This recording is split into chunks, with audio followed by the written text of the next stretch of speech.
YCP అధిష్టానం పాత లెక్కలతో కొత్త ఎక్కాలు తయారు చేస్తుందా? ఆ దిశగా ఆల్రెడీ గ్రౌండ్ వర్క్ మొదలైపోయిందా? కార్యకర్తల కోసం 2.0 అంటున్న జగన్ కులాల క్యాలిక్యులేషన్స్ విషయంలో కూడా ఆచితూచి అడుగులేస్తున్నారా? ఇంతకీ పార్టీ కొత్త లెక్కలు ఎలా ఉండబోతున్నాయి? ఆ దిశగా జరుగుతున్న కసరత్తు ఏంటి? గత అసెంబ్లీ ఎన్నికల పరాజయంపై గట్టిగానే పోస్ట్ మార్టం చేసుకున్న వైసీపీ ఇప్పుడిక దిద్దుబాటు చర్యల్ని ముమ్మరం చేస్తోందట.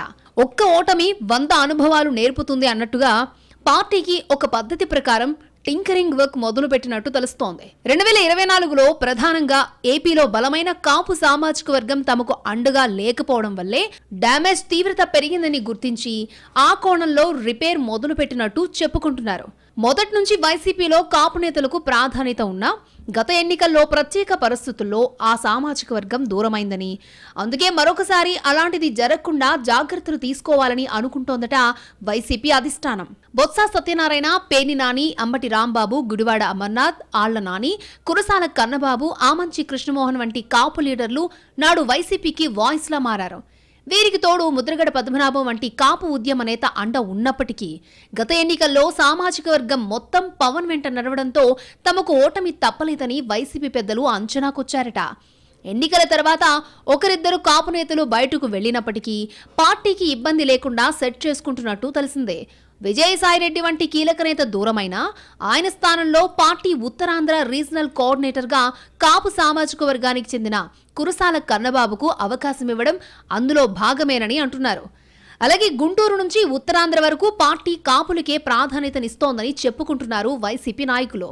గత ఎన్నికల్లో సపోర్ట్ చేయకున్నా ఇక ముందు కూడా పార్టీలో కాపులకు ఏమాత్రం ప్రాధాన్యత తగ్గకుండా జాగ్రత్తలు తీసుకోవాలన్నది జగన్ ఆలోచనగా చెప్పుకుంటున్నారు వైసీపీ లీడర్స్. ఇక గతాన్ని చూస్తే ఏపీలో ఒక్కొక్క ఎన్నికల్లో ఒక్కో పార్టీకి కాపులు మద్దతిస్తారన్న విశ్లేషణలున్నాయి.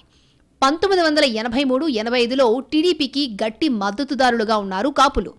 ఇక 88లో కాపు నాయకుడు వంగవీటి మోహనరంగ హత్య తర్వాత కాంగ్రెస్ వైపునకు మొగ్గారు.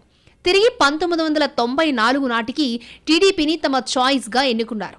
99లో కూడా టీడీపీకి జై కొట్టిన కాపులు 2004లో కాంగ్రెస్ తరపున వైఎస్ రాజశేఖర్ రెడ్డికి అండగా నిలిచారు. ఇక 2009లో కొత్త పార్టీ ప్రజారాజ్యం వైపు టర్న్ అయ్యారు.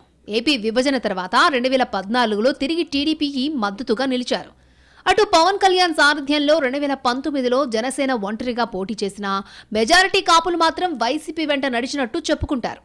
2024 ఎన్నికల్లో మళ్లీ కాపులంతా గంపగుత్తగా టీడీపీ కూటమికి జై కొట్టడంతో భారీ విజయం సాధ్యమైందని లెక్కలు చెప్తున్నారు పొలిటికల్ అనలిస్టులు. ఈ పరిస్థితుల్లో పార్టీ పదవుల్లో కాపులకు పెద్దపీట వేయడం ద్వారా తిరిగి వారిని తమ వైపునకు తిప్పుకునేలా వ్యూహరచన చేస్తున్నారట జగన్. ఉత్తరాంధ్ర రీజనల్ కోఆర్డినేటర్గా మాజీ మంత్రి కన్నబాబును నియమించారు. అదే సామాజిక వర్గానికి చెందిన బొత్స సత్యనారాయణ ఇప్పటికే ఎమ్మెల్సీగా ఉన్నారు. కీలకమైన గోదావరి జిల్లాల రీజనల్ కోఆర్డినేటర్గా కూడా వ్యవహరిస్తున్నారు బొత్స. అటు విశాఖ జిల్లా వైసీపీ అధ్యక్షుడిగా కాపు సామాజిక వర్గానికి చెందిన గుడివాడ అమర్నాథ్, అనకాపల్లి పార్లమెంటు నియోజకవర్గం ఇన్ఛార్జిగా మరో కాపు నాయకుడు మాజీ ఎమ్మెల్యే కరణం ధర్మశ్రీ, కాకినాడ జిల్లా వైసీపీ ప్రెసిడెంట్గా మాజీ మంత్రి దాడిశెట్టి రాజా, గుంటూరు జిల్లా అధ్యక్షుడిగా మాజీ మంత్రి అంబటి రాంబాబు, ఇలా ఉత్తరాంధ్ర నుంచి గుంటూరు వరకు పార్టీ కీలక పదవుల్లో ఎక్కువ శాతం కాపులకే దక్కాయి. రెడ్డి సామాజిక వర్గం అండ ఎలాగో ఉంటుందని లెక్కలేసుకుంటున్న వైసీపీ అధిష్టానం వారితో పాటు కాపులు తమ తరపున నిలబడితే గట్టిగానే కొట్టొచ్చు అన్న అంచనాలో ఉన్నట్టు సమాచారం. కాపులెప్పుడు ఒకే పార్టీకి సపోర్ట్ చేయరని గత అనుభవాలు చెబుతున్నాయని విశ్లేషించుకుంటున్న వైసీపీ పెద్దలు ఆ కోణంలోనే పార్టీ కూర్పులో కీలక మార్పులు చేస్తున్నట్టు చెప్పుకుంటున్నారు. ఈసారి సరైన సమయంలో సరిగ్గా రంగంలోకి దించేలా ముద్రగడ పద్మనాభంను కూడా గట్టిగానే సిద్ధం చేస్తున్నారన్న టాక్ నడుస్తోంది. ఇటీవల ఆయన ఇంటిపై దాడి జరిగినప్పుడు మాట్లాడడం, పార్టీ అండగా ఉంటుందని భరోసా ఇవ్వడం కూడా స్ట్రాటజీలో భాగమే అన్న గుసగుసలు వినిపిస్తున్నాయి. మరి కాపు కార్డు ఫ్యాన్ పార్టీకి ఏ మేరకు వర్కౌట్ అవుతుందో, వైసీపీకి ఎంతవరకు కాపు కాస్తారో చూడాలంటున్నారు రాజకీయ పరిశీలకులు.